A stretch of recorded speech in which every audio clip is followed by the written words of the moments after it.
欢迎来到新闻频道，明星们很高兴您订阅了该频道。肖战巨抛式演技，从18岁演到58岁，还给同年龄段的男演员当爹了。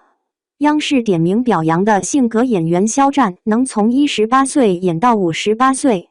看《王牌部队》的时候真的惊到了，他当时应该不到30岁吧，居然从18岁演到50多。还给同年龄段的男演员当爹了，并且完全不违和。人到中年，肖春生和顾翊也呈现出了截然不同的状态。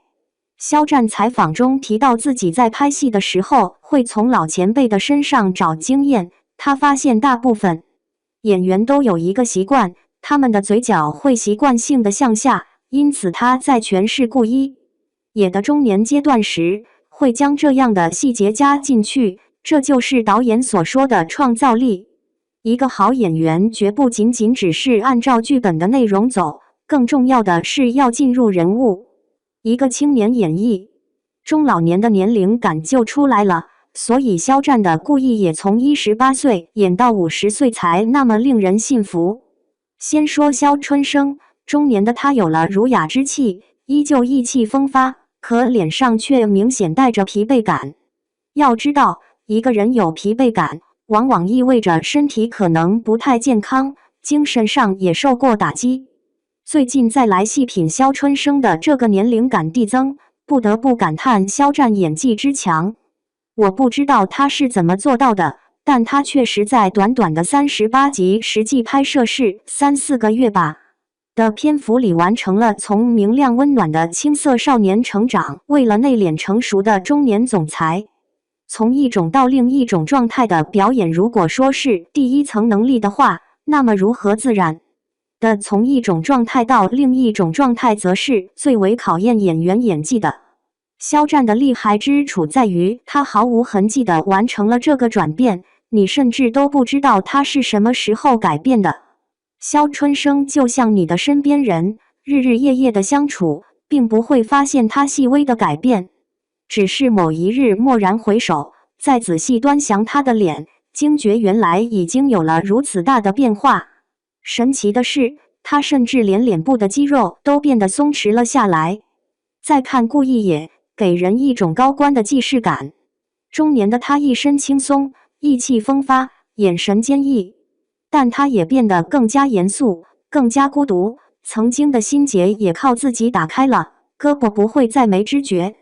对于顾翊也，我是每个时期都好喜欢。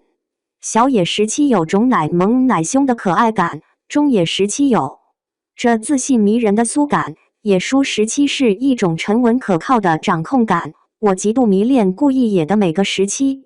春生其实就是有儒商的感觉，生意上的是人事来往，其实是很操心的，所以可能会带点倦意。顾翊也本来心性就坚韧，后期更加如此，再加上毕竟不是战时，所以就有一种老子就是来搞好这个军队的坚定气势。肖战能通过改变自身的气质状态、面部肌肉、眼神等，让自己从18岁到58岁之间自由切换。单单一个喝酒的细节，观众就能看出来他演的是职场新人还是社会老油条。盛阳肉眼可见的局促生嫩，在名利场尤其显得清纯可口。演员不动声色的表演渲染的随着剧情层层递进的悬念更富有张力。类似酒桌再去观察隔壁大叔肖春生，松弛、斜腻、把玩。哪怕观众没看一集剧，只看截图，也一眼能识别这是一枚老鸟了。春生一看就是大佬，盛阳一看就是小趴菜。而且细看，他不是单纯的酒量好，他的随性、玩味，就算不是一味虚众人察言观色、小义奉承的位高权重者，也是一只名利场上令人犯怵的狐狸。而且谁能相信，盛阳居然是在春生之后演的？肖战的演技真的让我非常信服。盛阳吃东西的方式也很值得一品，就是年轻男孩子狼吞虎咽的样子。非常生活化，贴近现实。肖战最让人惊喜的点就是他永远没有包袱，为角色随时调整。一直说肖战的演技好，好在哪儿？看一个对比就能明白。盛阳和肖春生都有一场用吃东西掩饰自己哭了的戏。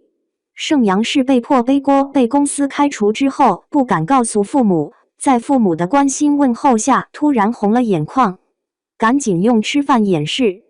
在老板和组长面前，为了保住自己小组的伙伴，盛阳一个人承担了工作失误的所有责任，他展示了他的担当。可是他也有委屈，有不解，为什么自己要遇到这种事，要受到这种不公的待遇？有一瞬间，他是想告诉爸妈他被开除的事实的，可是他的懂事让他只是说了一句猪蹄真香，然后就着猪蹄把所有的委屈和不甘都咽下去了。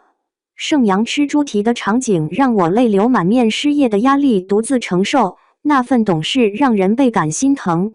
肖春生则是在双腿被炸伤之后，被迫退伍，坐上了回京的火车。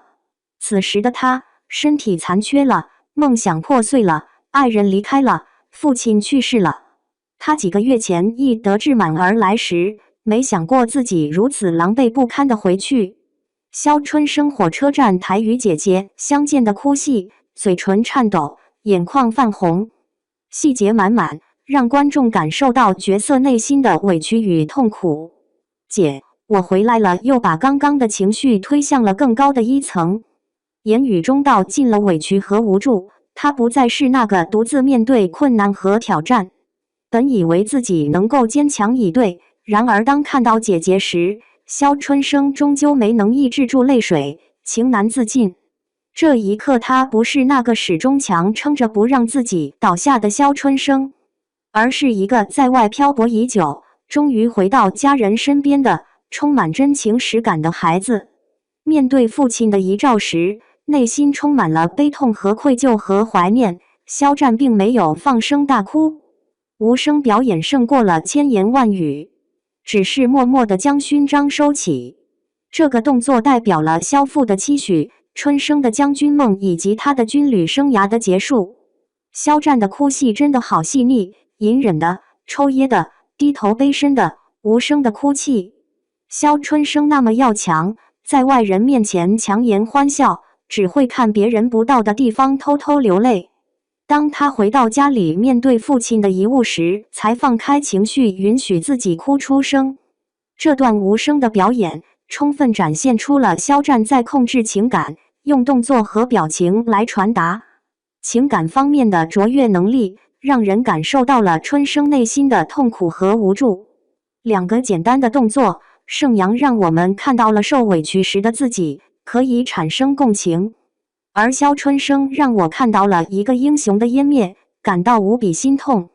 看了这么多剧，感觉哭戏其实是真的挺难演的，既要保证哭起来脸不崩，还要根据不同的场景表达人物不同的情绪，不是只要哭得好看就行，只有这样观众跟着演员带入其中，真正走进这个角色。所以说哭戏要是能演好，对演员来说真的是很加分。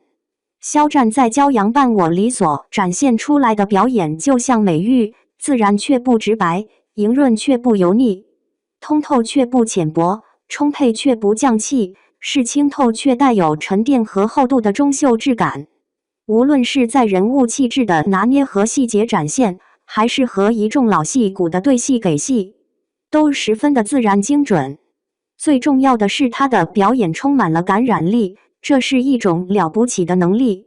他演石影的时候，每个阶段和不同场景连音色都各有特色。比如演失忆的小世子是12岁状态，他的声音清澈纯净，温暖阳光；演虚瑶时冷冽狂妄，残暴傲慢；演20岁观礼前后石影时孤高清冷，淡泊飘逸。同时他的表情动作和细节与声音又完美契合，真的很绝。